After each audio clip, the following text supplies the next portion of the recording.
Hey guys, a lot of times when I'm out on the lake, people ask about all the modifications I've did to my Eagle Talon 12, so I had a little bit of time, so I'd figure I could do a quick little review and tell you what I have added on. This is the Eagle Talon 12 from Field & Stream, as you can see. I bought it about 2 years ago. I think I paid $550, but I think the price is now down to around $400. It's a great little boat, super stable. You can even stand up on it a little bit if you want. Allows for lots of modifications, as you'll see here in a second. I don't think you could go wrong with it. We'll start here in the front. In the front here, you'll see I have my watertight battery box right up in the front there. Keeps a good portion of the weight to the front to cancel out some of the weight I got in the back. Coming out of the box, I have a 2-pin connector, which I can plug directly into either my charger or my main battery harness, or my main electrical harness.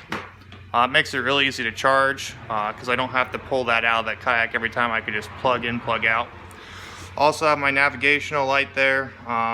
Was doing some salmon fishing up in Michigan, and it's just really nice to Velcro in there when you're not using it. On the front here, I have the 2-pin connector, which I can plug that light into, as well as that Velcro right there where the light will sit when I'm using it. Moving on back, we have my it's 3 fish finders set up from three rod holders set up. Sorry, getting some text messages here. 3 rod holders set up from Scotty. I have 2 rod holders out on the sides for when I'm trolling for catfish. And then I have my Lowrance Elite 4 HDI fish finder in the front there. It's got the down scan imaging, GPS, and the traditional sonar. It's really nice when you're fishing at night. Down here, I've added a 4-panel LED switch set. It's got the 4 LED switches right there, as well as a voltmeter, 2 USB charging ports for like your phone or a wireless speaker, then a 12-volt outlet, which I rarely ever use. Moving on back, I've upgraded the seat. I got the seat from ack.com. The original seat that comes with the kayak is frankly terrible. Your back will hurt after about a half hour.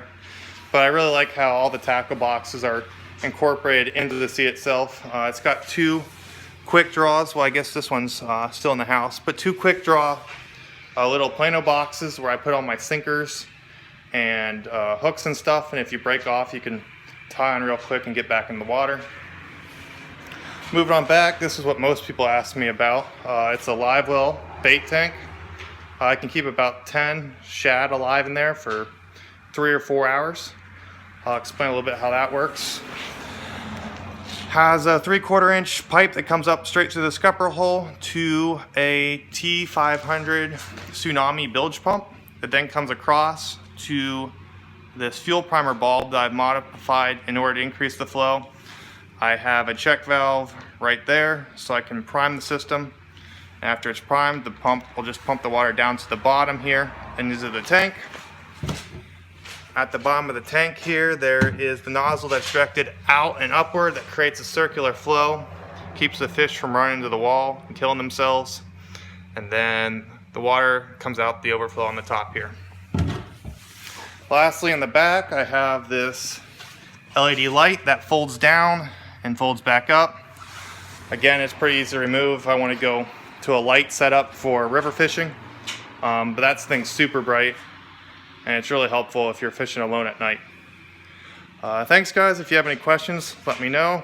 If you have any additional suggestions what I should add to this kayak, let me know about that in the comments below. It is getting a little heavy, especially with that live well. Don't really fill it up unless I need to, but it's great to have when you're on the lake. Tight lines, guys, tight lines.